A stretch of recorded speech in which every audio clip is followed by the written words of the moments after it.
at a time. Yeah, this is tea time. Yeah, making a difference.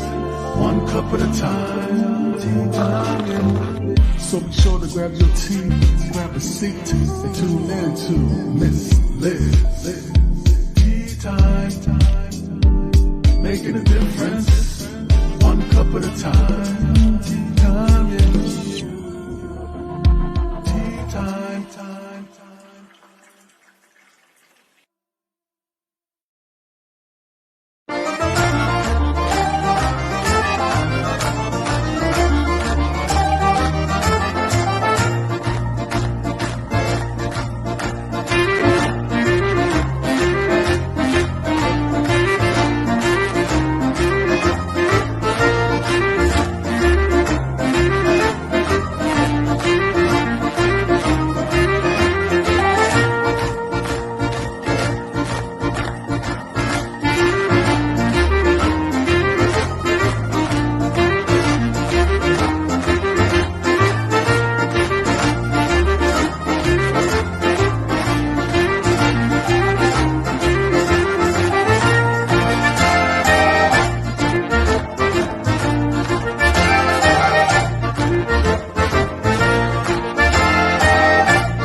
Well, good morning and welcome to Tea Time with Miss Liz. That's right, we are back, and this is the last week of October already, 2023. Then we're jumping into November. If you haven't seen November's guest list, check that out. It's on Miss Liz's Facebook page and my website at www.misslizsteatime.com. There is a lot of incredible guests coming in November, but today I have the incredible James Devine joining me. He's a music teacher, author, musician, performer. He's all of it, and he's going to be sharing his story called Jimmy. And we're going to be talking about other programs and donations and all of that good stuff. He's got a lot to share. We're going to see some books because he has some hard copies, and I always like seeing the books along with you guys. So check out Miss Liz's YouTube channel. Give that a quick subscribe and ring that bell so that you're notified when all these tea times go live. So again, I want to thank everybody for joining me this morning for tea time. We're going to get started. We're going to get going with the disclaimer and then a little bit of bio on James. And then we're going to get James in here and he's going to spill a good TEA with all of you guys this morning. Disclaimer for Miss Liz's Tea Time live shows. Miss Liz myself is going live using StreamYard. Before leaving a comment, please grant StreamYard permission to see your name at StreamYard.com. Please be advised that the content brought forward for any Tea Time show hosted by myself, Miss Liz, is always brought forward in good faith. However, may bring forward dialogues and opinions that are not representative of my platform. The facts and information are perceived to be accurate at the given time of airing. All Tea Time guests and audience participants are responsible for using their good judgment in taking any action that may relate to the discussion. The content brought forward may include discussions for some where they may be emotionally at risk. It is significant to know that this show is engaging in discussion forums only to offer and inspire awareness and connection and is not providing therapeutical advice. If you have any questions about the disclaimer or the panelist discussion, you may freely contact me, Miss Liz, through my email at bookingmissliz@gmail.com. Moving forward, should you choose to voluntarily participate in this show in any aspect, I myself, Miss Liz, welcomes you.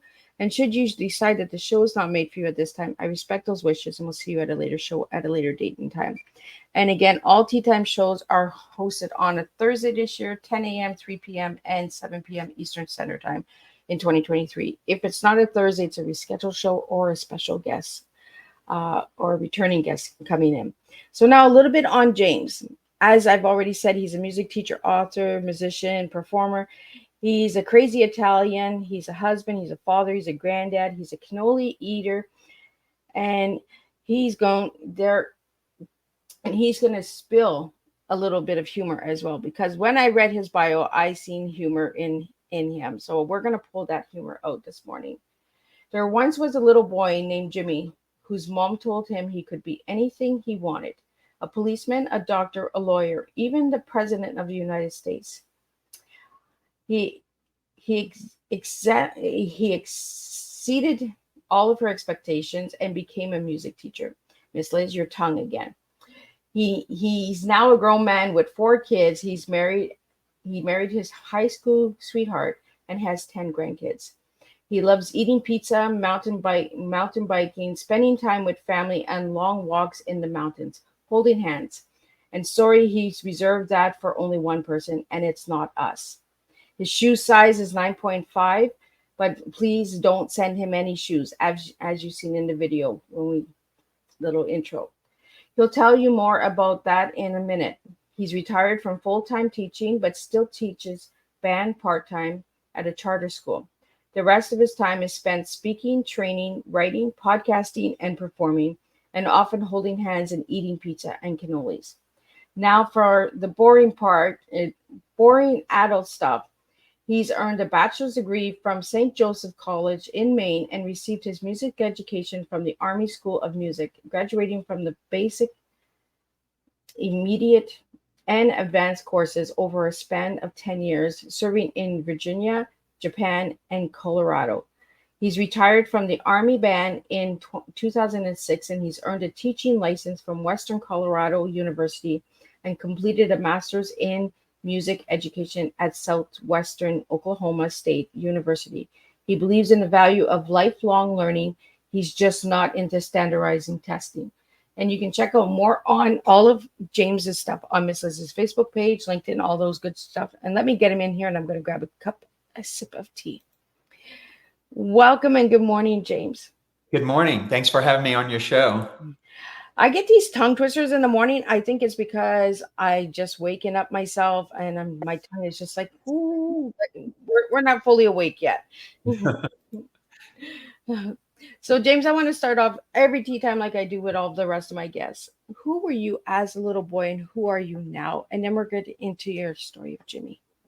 As a little boy, I was this shy, withdrawn, sad little boy. I have my favorite aunt. I'll come back to the little boy in a minute. My favorite aunt lived with us when I was a teen, and she's 11 years older than me and 11 years younger than my mom. And because she lived with us, I really got to know her well, spent a lot of time with her.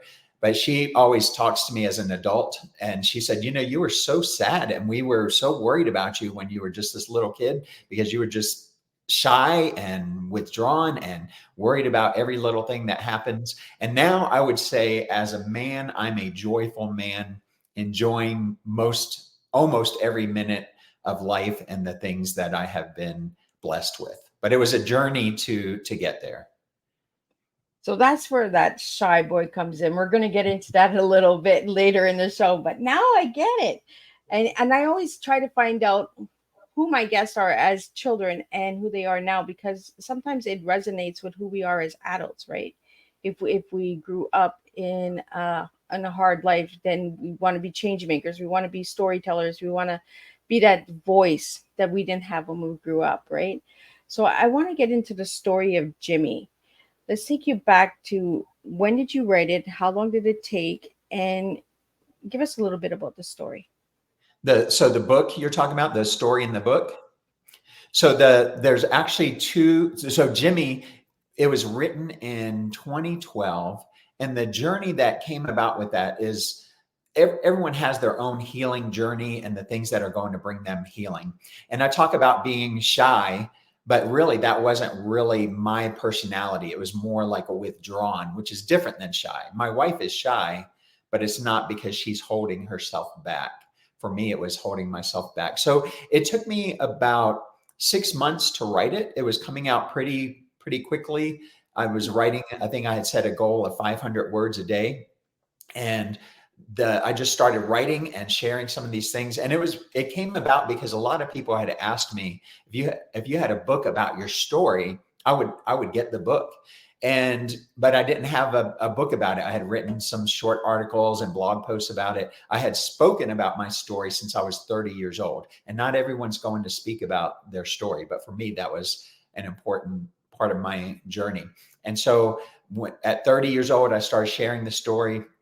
And then finally the book came out in 2012 is when I finally finished that book.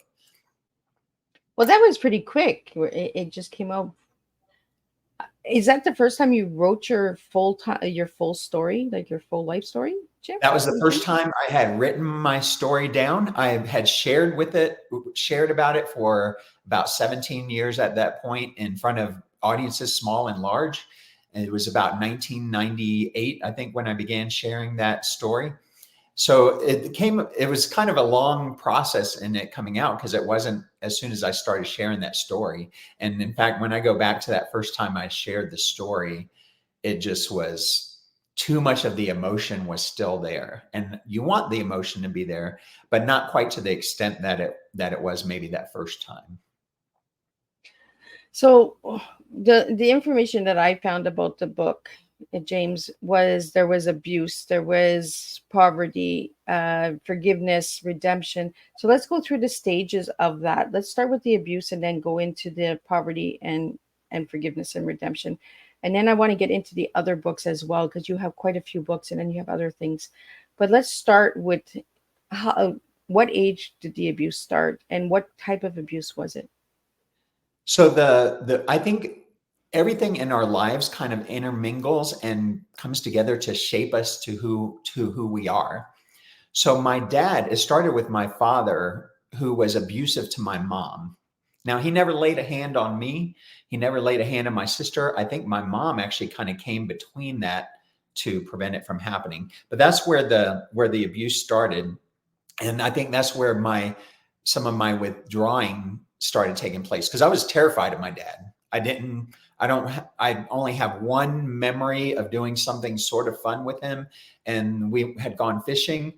But what I remember about that is my feet hurt so bad because it was so cold, and I was afraid to tell my father that my feet hurt. And I think about my grandkids.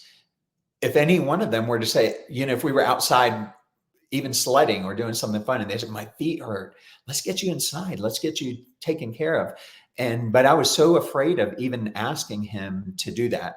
And I don't really have any fun memories of him. I just remember kind of avoiding him. I do have a funny story about my sister, who has a totally different personality than me. And my mom says that one time my father sat me down around Christmas time and said, "Do you love your daddy?" And I said, "No, I don't love my daddy." And he said, "Well, Santa Claus isn't going to bring you anything." And I said, "I don't care if Santa Claus doesn't bring me anything. You're mean to my mommy, so I don't love you."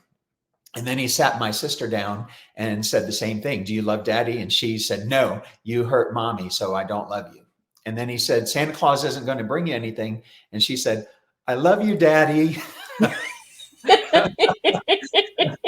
She wanted Santa Claus to still come for her. Yeah. So we escaped from him. My mom's from Naples, Italy, and we went back because she didn't really have anything. She had less than a first grade education. She didn't have very many resources here, or she didn't know the resources that she could have and get. So we went back to Italy and lived with relatives. Now, Italian relatives, they're cool because they will lay out an extra mat. A lot of the apartments are already small, so like the living room doubles as the kids' bedroom, and you have a lot of the Murphy beds that just pull out of the wall. So we went from this relative to that one, and we'd stay with one a couple of months, stay with another one a few months. We'd have our own apartment, but my mom maybe figured she couldn't afford to keep it going, so then we'd go back to living with somebody else. So in a way, we were homeless, not the living under a bridge homeless, but if you look up the definition of homeless and you don't have your own place to stay, that fits under the definition too. Now, as a kid, I was 5 or 6 years old at this time. That didn't bother me that much because my tummy was always full. I had all these cousins to play with, these aunts and uncles who entertained me and spent time with me. The only thing I can look back that was really a drawback with that as a kid. Now as an adult, I can see that was a very difficult time for my mom. For me, I had like a rotten tooth, and my mom couldn't afford to pay to have that treated or pulled out. And so they'd kind of look at it, or someone would look at it and just say, "Well, we'll chew on aspirin." And that would bring kind of temporary relief. That's the only, and it wasn't like a terrible throbbing 24-hour a day type of pain. It's just sometimes it would flare up and cause some trouble. Now, we had some American friends, a lot of American friends. My mom always was attracted to Americans, and she grew up in extreme poverty.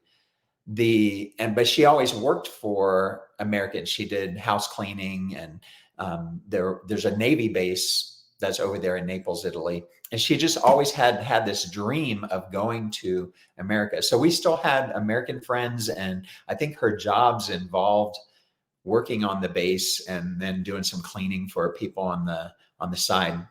And we had this family that was a husband and wife, and they had 3 kids, and the 2 oldest kids were the same age. There was George Jr., who was the same age as me, and then Karen was the same age as my sister, and then they had a little baby. And George Sr., he became like a father to me. He was giving me the attention that I craved. He was giving me the love I needed, and he would often watch all 5 of us kids while Jean, his wife, and my mom, Rita, they would go off and do shopping, whatever women do with the shopping that they're doing. But he would watch all 5 of us. And one time a fight broke out amongst all of us kids, and George was getting to the bottom of it. So he questioned each of us individually. And I was crying already. Like, I hated getting in trouble. I still am that way. I have to realize when the principal calls me into the office, it doesn't mean necessarily I'm in trouble. Yeah, I'm not in trouble, right? Sometimes it's just, let me ask you about the budget, or let's try to figure out your schedule, or something like that. But so I was crying, and George was wiping the tears from my eyes and giving me a hug.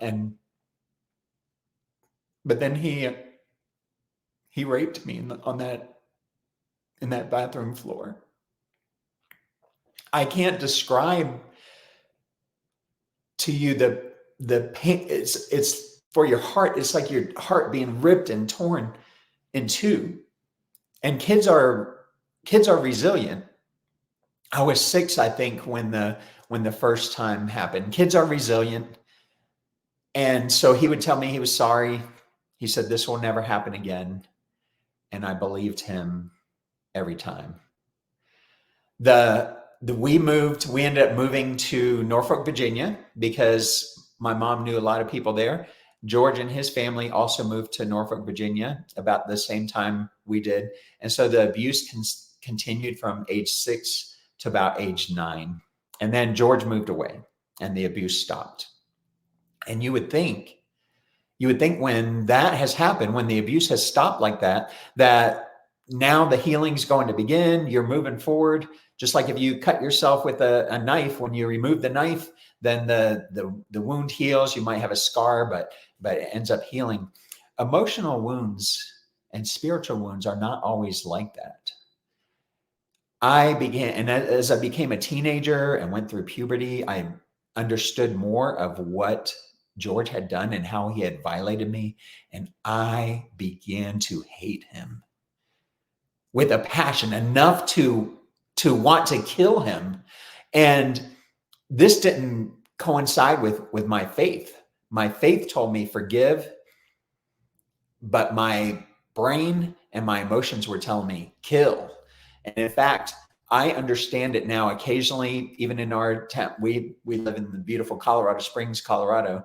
Occasionally, there'll be someone that murders maybe an abusive spouse, usually a wife who murders an abusive husband.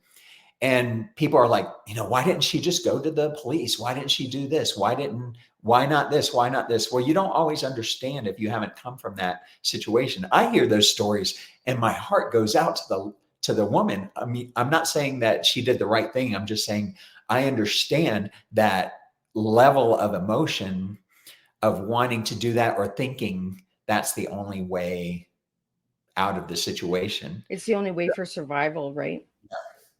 Yeah. And so I had gotten to feeling at this point, and I realized that didn't coincide with my Christian faith. And so at the age of 16, after much thought and much happening in here and in here, I finally decided to forgive George. And that's when the healing began. That's not where the ending was. In fact, that was the first step in a 1,000-mile journey that now I'm near the end of the journey. I'm on like mile 997 and the end is right there. And I can see all the healing that took place in the back. But on that first step, I couldn't see the end yet. And there were still a lot of things that I had to work through. Now, some people, it happens quicker than that. Everybody's different. But for me, that was that first step in the healing process when I finally let go of that hatred and that unforgiveness. So, James, how old were you when you forgave George? 16. Oh, wow, that was still young. Yeah.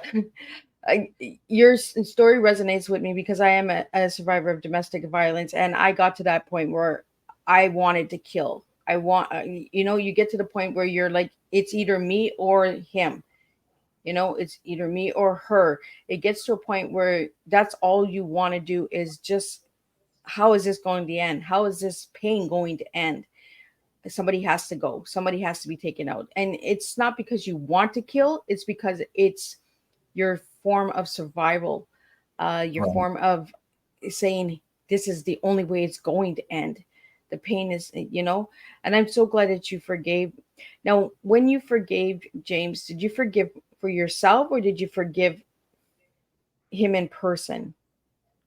So I forgave for myself, and the main thing that really was working on me was when Christ talks about he teaches his disciples. They ask him how to pray, and he teaches them what many of us know as the Lord's Prayer.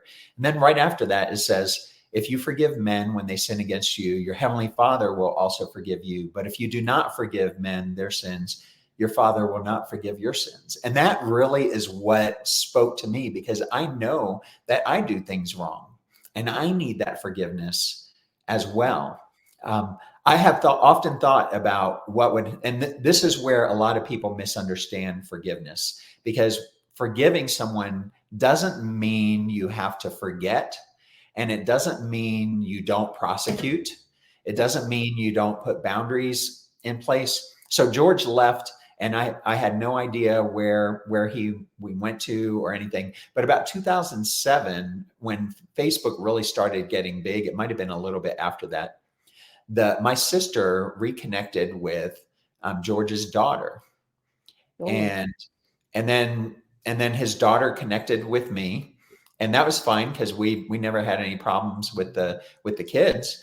But I looked at her; it brought back all kind of like old memories. It kind of dusted them off a little bit, and I was like, I wonder if he's still alive. And I looked through her friends list, and sure enough, there he was.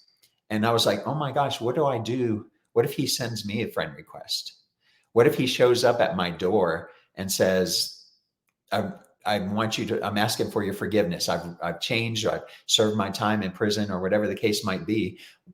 Will you forgive me? And I finally decided the Facebook request, it would be no, I'm not accepting that. And if he showed up on my porch, I'd talk to him for a minute, hear his story, and say, I forgive you. I forgave you a long time ago. And now get the heck off my porch. I'm with you with that one, right? It's like, I forgive you, but I'm not having you over for Sunday dinner. Right, Sorry. right. There's times where that would happen. Like I see people who maybe they had a beef with a sibling, and not to the extent of like physical or sexual abuse, but just something, and they don't even remember what their argument was about. And now it's been 30 years. In that case, you might forgive and then say, hey, let's go out for lunch or dinner. But I think there's some things that are so grievous that there's not going to be a chance for reconciliation in those cases. So did that open up old wounds again once you've seen him on Facebook? It did a little bit. So a few things happened later in the healing process. One was when my oldest son, when he turned 6, and that's been a long time ago now. He was born in 1990. But when he turned 6, I was looking at this little 6-year-old boy and thinking, how could somebody do this to he's a little kid. How could somebody do this to a little kid like that? So that brought up some, it's more like tore off some scabs just a little bit. Not, it wasn't like going all the way back to the beginning, but it was just a thing that kind of brought up the same thing with the Facebook thing. It's like, oh wow, I thought he was gone, and now there's this possibility that something could happen. Now the picture that he had for his profile picture, it looked like he was in some type of halfway house because it just looked like a bunk. It didn't look like a prison, but it looked like a sparse place. So I don't know if he was in a release program or something. And unfortunately, his daughter died not too long after that, and she was only in her late 40s, I believe, when she died. So, James, we have a question here. Were you the only victim that he accused that he went after? So the interesting thing is that if you do, I did a bunch of study of this in my 20s and 30s. I read every book about this. People who had similar stories, and very rarely does someone just have one victim. So when I came out to my mom and told her what had happened, she immediately asked my sister, did he do anything with you? My sister's personality, just as I was sharing with Santa Claus a little while ago, hers is totally different than mine. So he did try to touch her inappropriately, and she kind of rebuffed him, and he didn't go forward with that. And then my mom was still friends with who was now his ex-wife, and asked about told her what happened, and she said, oh yeah, he tried that with our three kids too, and that's one of the reasons I divorced him and left him. So there's at least four others right there that he attempted something with. And that was why when I was 30, I wish I would have done this sooner, and the laws have changed a little bit now, but when I was 30, I actually I was still in the Army, and I went to the military police, and I said, I've got this thing that happened. It happened on a military base in Italy, but a crime that happened, and I'm worried that other kids could possibly be involved. And at that time, the way the statute of limitations worked, it was from the time the crime had happened. And now I think they changed it to where it's after you become an adult. If it's something like a sexual violation when you were a child, then the clock doesn't start until you turn 18. But so at that time, at the age of 30, they said there was nothing that they could do, that it was past any prosecution time. Yeah. I just have a hard time with the word victim, because victim means that, that it has this stigma that we asked for it, right? That we went out and we kind of teased the person, or, I hate the word victim. And we have these services that are called victim services. And I really wish they would change it to survivor services, because we're survivors, we're warriors. We didn't go out and ask at a young age. As a child, we don't go and say, hey, hurt me, and I'm glad that you brought up that when your son was 6, because we do have these triggers. We have these things that ages, smells, environments that will turn us and say, oh, this brought me back for a minute, Yeah. but I'm not there, and then, like you said, like you looked at your son and you said, like, how could you, you know I I don't understand the mindset of abusers, why they do that. Maybe they were abused as a child as well. I try to understand, but we get to a point where some people are just sick, some people are just broken inside, and that. So I had a hard time asking that question because of the word victim. It kind of it gets to me. I get very aggressive with the word victim, because no child is a victim. We don't go out and say hurt us.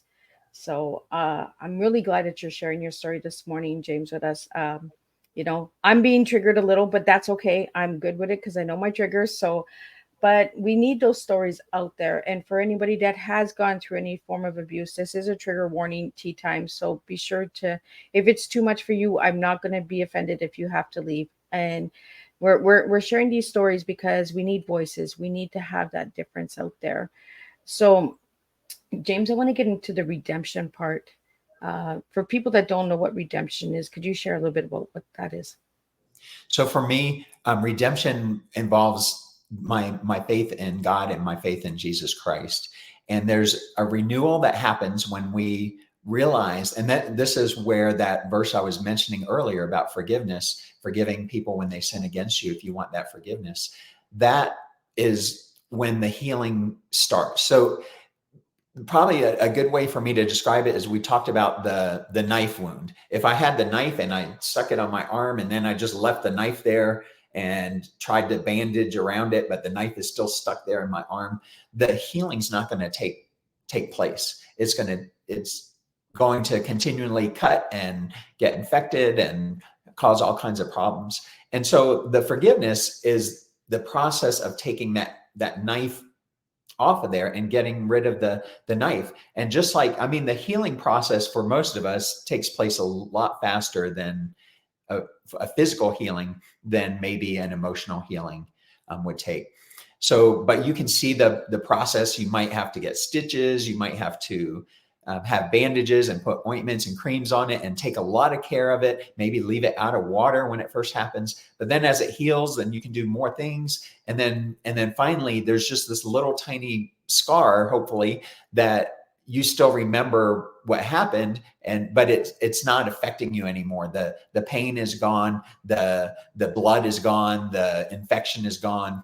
And so that's what the redemption process is. As I moved forward in this process of forgiveness, as I went to that second step and that third step and the first mile and the 500th mile and the 900th mile, as I was taking these steps, then at each step, I'm learning new things and moving forward with that. And I could have moved through that faster if I had had proper counseling at a young age. Unfortunately, my mom was against counseling.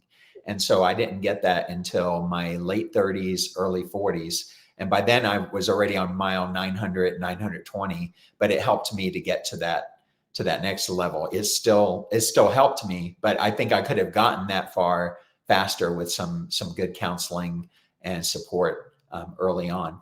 But redemption is a process of changing your heart and you taking what you're learning from that and then changing how your life is, changing how you move forward and how you there's a lot of mindset changes that had to take place for me, probably because of my father's abusiveness and then what happened to me with George. I had terribly low self-esteem, and I I still struggle with it. It's a tenth or a 20th of what it was when I was younger, but I still struggle with that. But I have to realize now it's like I use my brain and the things I've learned from studying the Bible, and I tear down I demolish those strongholds, and and then move forward, walk over them or crash through them, or sometimes go around them. But it's that process of having that mindset of overcoming through the power of God and through the power of Jesus Christ and moving forward to what the next step is in life. Well, I'm so glad that your faith saved you. You know, the that's the only person who can really save us is our good Lord God.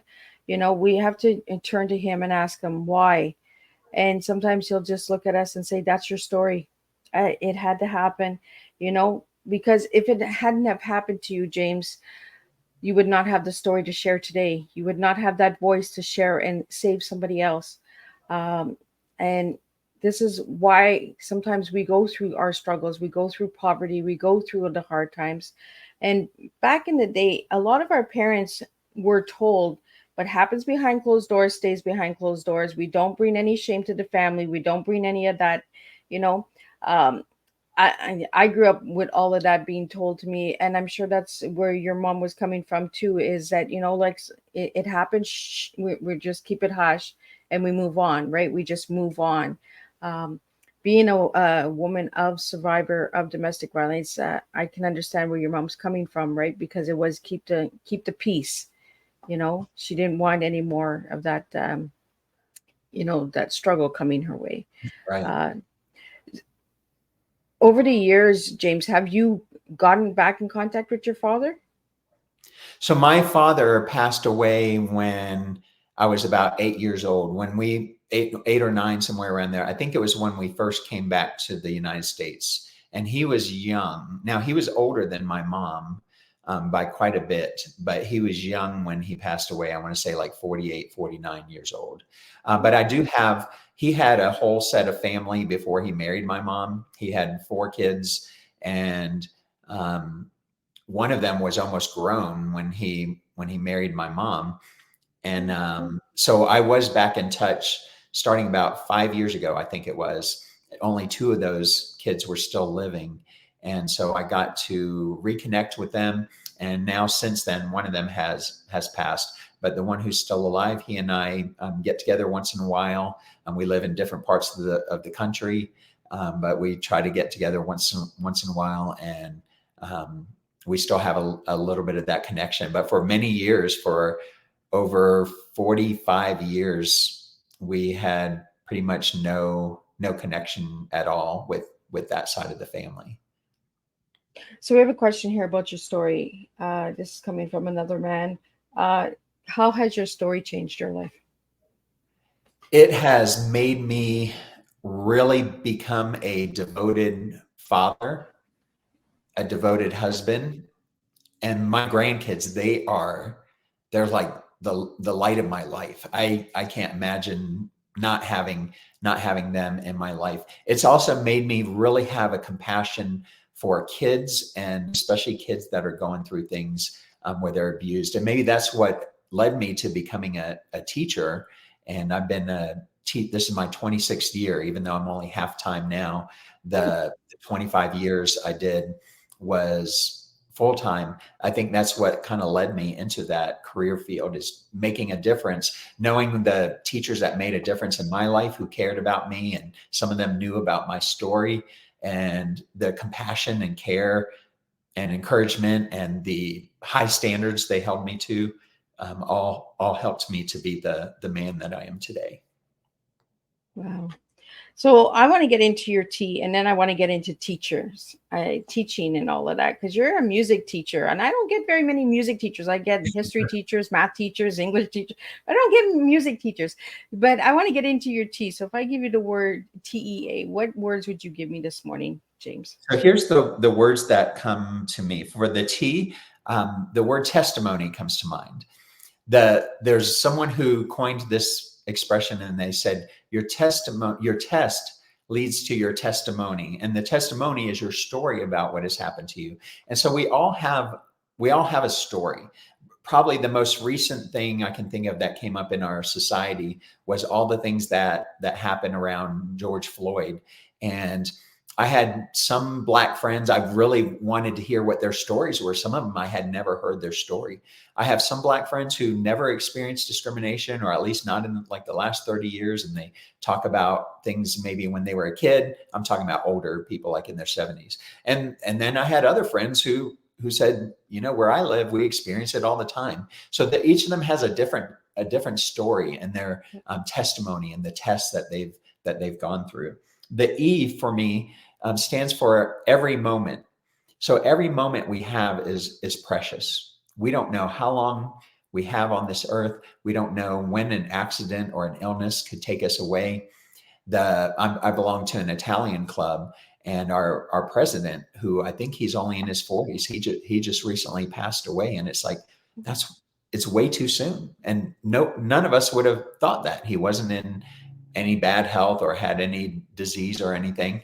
And so every moment, live in that moment, because we don't know what we'll get. And then the A for me stands for action. So just like everyone has had their test, at some point you have to take action to get out of that and move forward from that. You can't just sit there and whatever happened to you, just say, this is what happened, so this is who I am. I can't help it. You have to take that and move forward. And I've seen so many people, including my mom, who remained stuck in her life because she didn't take action. And it was always tomorrow, next week, after this appointment, I'll take action. And then her last 25 years of life, it was just kind of wasted. She kind of locked herself in her house and went out to church and the grocery store, and that was it. And her health reflected the things that she had held on to for all her years of life. Well, I think this is why we're telling our stories, why we're sharing stories, right? Is because we don't want to be that person that just locks herself away, because it doesn't make any difference. It doesn't bring any change. You're actually passing with the pain. You're not releasing. You're not letting go. Right. You know, and it's sad because a lot of and the older generation does that. They die with the pain, they die with that story, they die with the abuse. You know, they don't have a voice for it. And I think it's really important that we get these stories out there, and it's really important that we share them in different ways, like writing books, speaking, teaching. So was music your savior? Like, did it save you? Like, how did you get into music? Yes. So music did save me. And it's crazy when I think about it, because I almost didn't join band. When I was in sixth grade, you had the choice of going to band, choir, drama, or you could stay in what we called our homeroom and read. And I thought, I'm just going to stay in my homeroom and read, because I love reading. And so, but after, it was like me, one other person, and what seemed like this very ancient teacher that that I had. And so after a couple of weeks, my band friends, they were like, "Oh, you should come to band. Band's a lot more fun than being in the room with the teacher." And so I joined a couple of weeks late, and then I found out that I was good at it. So it saved me, because it was something that gave me self-esteem. Now, I didn't know in sixth grade I was going to do it as a career. But that was the start. I was never good at sports. I never had a father who took me hunting or doing kind of like boyish things. And that was the thing that I was good at. And by the time I got to high school, I started making it into all city and tri-city groups. And you had to audition for those. And then when I was 18, I had auditioned for the Army band and got to be part of that. And so for 10 years, I was in Virginia, Japan, and then Colorado. Basically, my job in the Army was to perform. We did usually 150 or more concerts every year in those three areas. So it was something that I was good at, and something that and has ended up being now a career for me for 37 years, with the teaching and the performing. So, James, you like the saxophone. So, what is it about the saxophone? You know, I was just speaking to a group yesterday, and I started on clarinet in sixth grade. And then in seventh grade is when I switched to saxophone. And she asked me that same question. Why did you switch to the saxophone? And I said, I'm not really sure I know. But as part of that speech that I gave, I also play a song, and I have this 100-year-old saxophone that I talk about how the saxophone is scratched and dented, and it has 2 or 3 different colors on it. And it looks like it's a piece of junk. And then I play it, and these beautiful sounds come out of it. And so she actually answered the question for me when I said, I don't know why I picked saxophone. She said, I think I know why. She said, it's such an emotional instrument. And she said, you're able to express more of what you've been through the saxophone than maybe you could out of the clarinet. And when I thought about it, it's like, that makes a lot of sense, because music says things we can't speak with our mouths sometimes. And in fact, sometimes if I have a hard time and I've had some really difficult times in life, I'll just play some songs just for myself, not even practicing, just playing some songs. And it relieves me, and it helps me to feel better.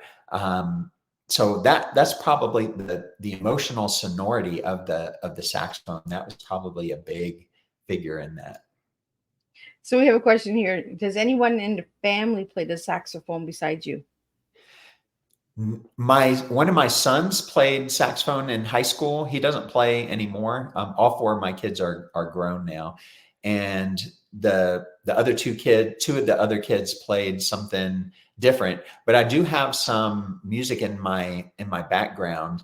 My mom says that my father was a drummer and Oh, would play as like a just as a hobby in some of the bands close to where we were growing up.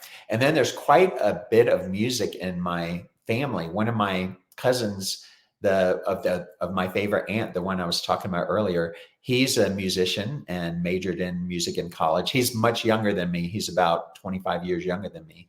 The And I have another cousin who lives in Italy, and she just graduated from music conservatory, and she sings and plays the piano very beautifully. And we've talked about that we've got to get the three of us together to do some guitar, piano, singing, and saxophone, and put that all together. oh, that'd be really cool. So, James, I want to talk to you about your other books because you have quite a few other books. So, if anybody would like to know more about the books, you can check out his website. It is listed here on the screen, jamesdevine.net. It will also be in the description boxes for the audio listeners out there. But a couple of your other books that you have out there is Sad Boy, Joyful Man. Why don't they teach that in school? I can only imagine the Saxophone Diaries. You have some incredible stuff. Thank you. So, what book do you have available over there that you're going to show us this morning? I'm going to show them all to you, and I'll just talk briefly about Awesome. each one, if that's okay. So these are the main ones, and really the Sad Boy, Joyful Man one is really this one, but the condensed kid version of it. So you can, I don't know if you can see it on the Ooh, video, but it's yeah, much big thinner. difference. And it's kind of a little bit sanitized to fit more like middle school readers. And it's got my story. Now the Saxophone Diaries, it's kind of like a self-improvement book, but also combined with stories of my career when I was in the Army band, lessons I learned from some of those stories. So this one is more like a bathroom reader because I think they're all like 3 and 4 page chapters. And there's quite a few stories in that one. This is a fun one, and it's called I Can Only Imagine My Italian Life. And it started off as a joke.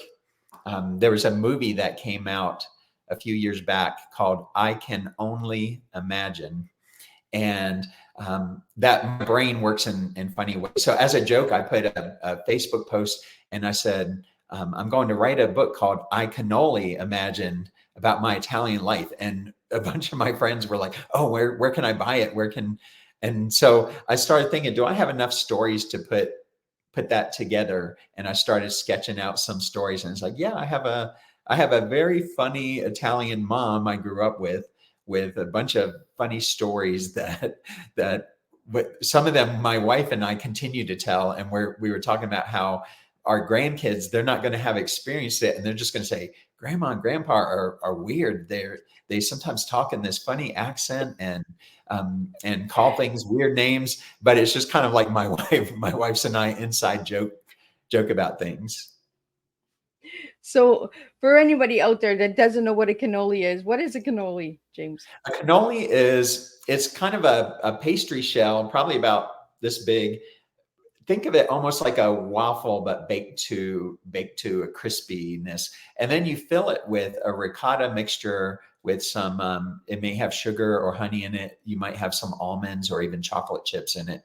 And you shove that into the shells. And so then you eat those cannolis. It's that you can kind of, maybe this will be the funny picture of me eating some cannolis. So that's what they look like. I've tried them and they're amazing. Like if you go to a bakery, there's so many different flavors out there, but sometimes there's just not a good. Have you ever had a bad cannoli? I've never had a bad one. I've had great ones and good ones, but I've never had a bad one. Yeah, I haven't had a bad one. I've had some that are better than others, but I have a little sweet tooth that I need to back off, right? Health reasons. So we got to just slow that down. So I want to get into, James, I want to get into the shoes. What's with the shoes? So I think one of the the things I decided is that I didn't want to really grow up. I think some adults get too serious about themselves and about their lives. And just like almost anything that if you talk to any comedian or anybody, most of the time they take stuff from real life experiences. And that's what makes it funny, including like my stories about growing up with my Italian mom and everything. But a lot of people, they just become too serious. So I decided that I was going to act my shoe size and not my age. So my shoe size is 9.5. And one of my granddaughters is 9, and it's just almost like the perfect age because she can do everything herself. She can even cook simple things and take care of herself and everything. But things in life make her laugh. And she doesn't take life too seriously. None of the grandkids do. So I've decided I want to be stuck at 9.5. I like it. And I like the sense of humor, right? We got to put some humor into some of the heavy stuff we've been into in our lives, you know? We got to throw the humor in there. And I do it all the time. I crack some dark jokes and people are like, how can you make fun of that? And I was like, you know what? It was a little too dark for me and I'm scared of the dark. So I'm going to get out of it and I'm going to get into the light and I'm going to have some fun. So we really have to lighten it up sometimes. Yeah. If we stay stuck, it's like you said earlier, if you just stay in that room and you just don't ever deal with it, then you don't take any action, so you don't move forward.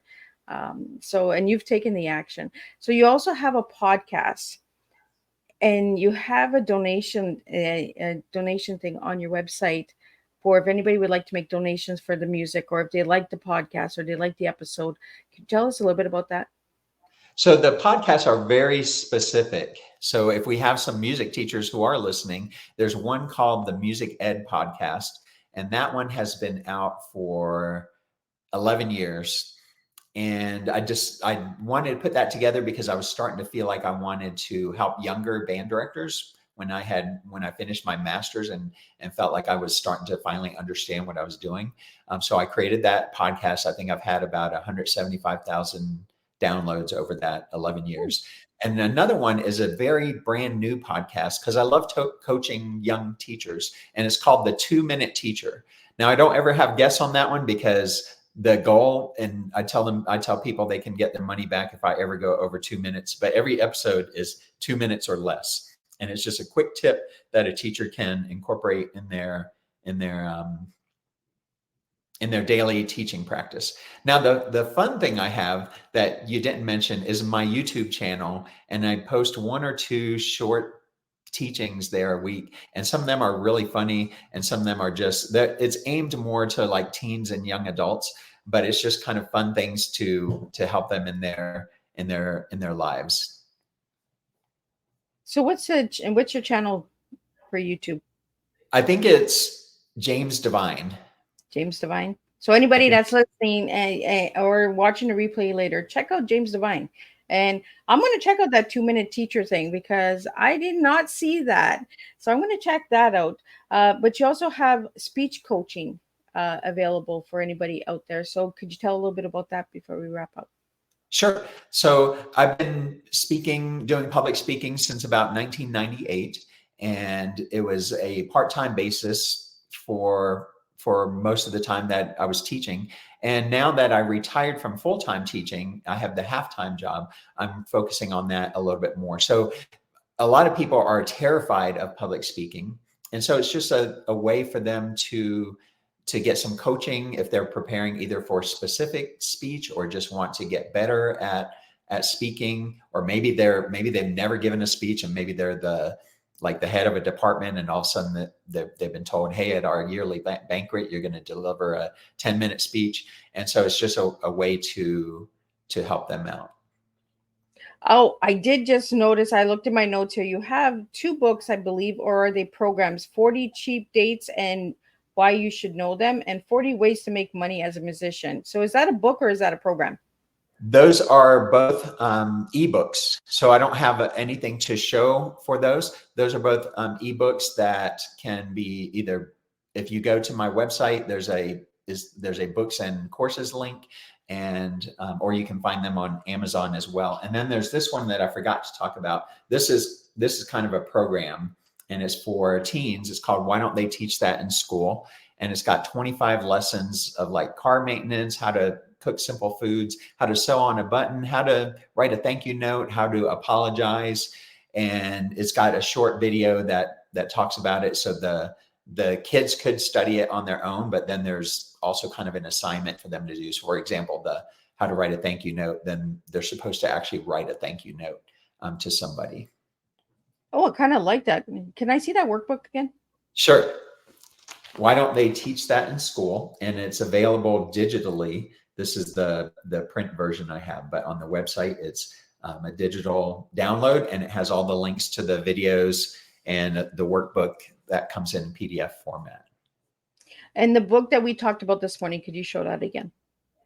The Jimmy? Jimmy. So how did you get the title of Jimmy? When I was a young boy, everybody called me Jimmy. So I just thought it was a good representation of that being that wanting to be my shoe size and yet still being this adult. The only people who call me Jimmy now are my sister and my nieces and nephews, and then people I grew up with. They still call me Jimmy. I think when for a while I was probably one of those too serious adults, and I didn't want to be called Jimmy anymore. And then as the grandkids will settle themselves on what to call you, but I think I would have wanted to be called Papa Jimmy. So they don't call me Papa Jimmy, they call me Grandpa. But I do have an alter ego who is Papa Jimmy. And it's my Italian grandfather who's 97 and shows up sometimes at my speeches. He looks a lot like me. I kind of like it, Papa Jimmy. So your grandkids, they call you Grandpa or they call you Papa? They call me Grandpa. They call you Grandpa. And some of that was because the confusion. They have another grandpa and they call him Papa, I believe. So James, what's a final message you'd like to leave with everyone today? Whatever you have been through, and however old you are or young you are, don't let yourself think that you have to be stuck where you're at today. It's not too late.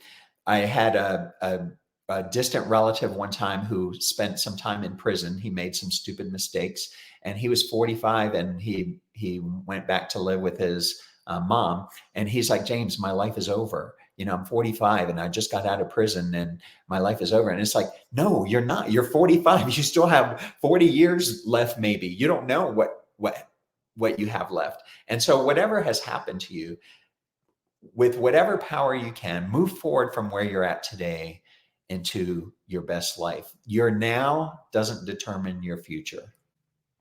Well, I really want to thank you, James, for joining me today and sharing your story. And for all the listeners and viewers out there, I want to thank you for tuning in as well. Without all of you guys here, I would not be able to do what I do. I would not be able to bring these incredible teas to the table with your listening and downloads and all that. You have brought Miss Liz to the table even stronger each and every year. So I want to thank you, James, for bringing your story to the table and having a voice for the men out there. And I want to thank all of the listeners again for your questions and comments and support. We do have a second show coming at 3 p.m. Eastern Standard Time, and then we have a third show at 7 p.m. Eastern Standard Time. I do 3 shows every Thursday, so 3 different TEAs. So James, before we wrap it up, if anybody would like to get a hold of you, how can they reach you? The best way to reach me is through my website, jamesdevine.net. All kinds of information is there on the products and courses and how to book me for speaking, but everything's right there. Well, thank you again so much. It was a pleasure having you. Do not leave. I'm going to just wrap it up. We will be back this afternoon with Devin Moore coming in from the United States. He'll be talking about Race to Speak Up. We'll be talking about bullying prevention. And then tonight we're going to be taking the ship onto the sea, and we're going to be joined with Nancy Soul, and she'll be talking about how she works on the sea as an entertainer, and she's also into jazz and all of that. So it's just been music and voices and stories that are going to be making a difference around the world. So Tune in. If you haven't subscribed to the YouTube channel yet, give that a quick subscribe. Check out James's YouTube channel as well, James Divine. And again, your story does matter, and we all make a difference when we start sharing. So until then, I will see everyone at 3 p.m. Eastern Standard Time for the second show of today.